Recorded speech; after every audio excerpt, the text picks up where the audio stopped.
कावशी Katrin पारां 4 डिसंबर ते ऐलानियल एकता ॾियारे जे हवाले सां दड़े में साफ़ी बिरादरी ऐं मुख़्तलिफ़ सियासी समाजी तंज़ीमनि तरफ़ां एकता मशल बरदार जागरता रैली कढी वई आहे। हीअ रैली सुज़ुकी स्टाफ खां पंजारी पुल ताईं कढी वई आहे, जंहिंमें वॾी तइदाद में मुख़्तलिफ़ सियासी समाजी तंज़ीमनि जा अॻवान ऐं शहरीन शिरकत कई आहे। जॾहिं त दोलन ऐं शरनाइनि ते झुमरियूं हणी करे ख़ुशी जो इज़हार कयो वियो आहे। अचो त पाण हिन रैली में शरीक साफ़ी ऐं सियासी समाजी तंज़ीमनि जे अॻवान सां ॻाल्हि ॿोल करियूं त उहे छा था चवनि। कावशी कैटरीन खे जस हुजे, जंहिं मशल बरदार जेका हीअ रैली कढी आहे, जंहिंमें ॿारड़ा ऐं सियासी तंज़ीमूं, अदबी तंज़ीमूं, शहरी तंज़ीमूं हुन में शरीक थियूं आहिनि।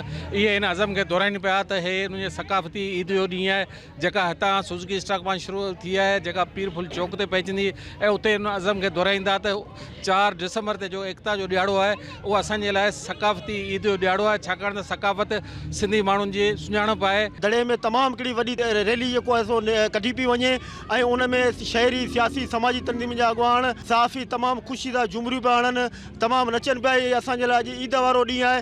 इंशाल्लाह 4 तारीख़ ते सॼो दड़े जो शोर सिंध जीअं सॼो गॾिबो ऐं इंशाल्लाह असीं भरपूर तरीक़े सां सक़ाफ़ती ॾींहुं मल्हाईंदासीं। तमामु घणी ख़ुशी थी रही आहे। कावश कैटरीन खे जस हुजे जे 4 तारीख़ ते सक़ाफ़ती ॾींहं जो प्रोग्राम रखियो आहे। असां पूरा दड़े शहर जा साफ़ी सभु हिन रैली में गॾु आहियूं ऐं तमामु सुठे नमूने असीं मुशल बरदारी जो ॾींहुं मल्हाए रहिया आहियूं। कावश कैटरीन तरफ़ां जेके सक़ाफ़ती प्रोग्राम रखियो वियो आहे, सच पुछो त अॼु शहर दड़े जा माण्हू घरनि मां ॿाहिरि निकिरी आया आहिनि ख़ुशी मज़ा। 4 डिसंबर ते सिंध जे माण्हुनि जो इहो क़ौमी ईद आहे। इनखे असीं कावश कैटरीन सां गॾु ही पंहिंजी क़ौमी ईद सम्झी भरपूर नमूने सॼी सिंध में मल्हाईंदासूं। हर साल जा हिन साल बि सिंध जे माण्हुनि में इन हवाले सां हिकिड़ो चोॿोल आहे। सिंध सॼी ॿोॾि जे करे मुतासिर थी आहे, उनजे बावजूद बि असांजा माण्हू सिंध जे कल्चर सां सक़ाफ़त सां तमामु घणो प्यार कनि था। सिंध सेक्युलर आहे, सिंध सेक्युलर रहंदी। असां अवामी तहरीक तरफ़ां हिन ॾियारे जी भरपूर हिमायत करियूं था।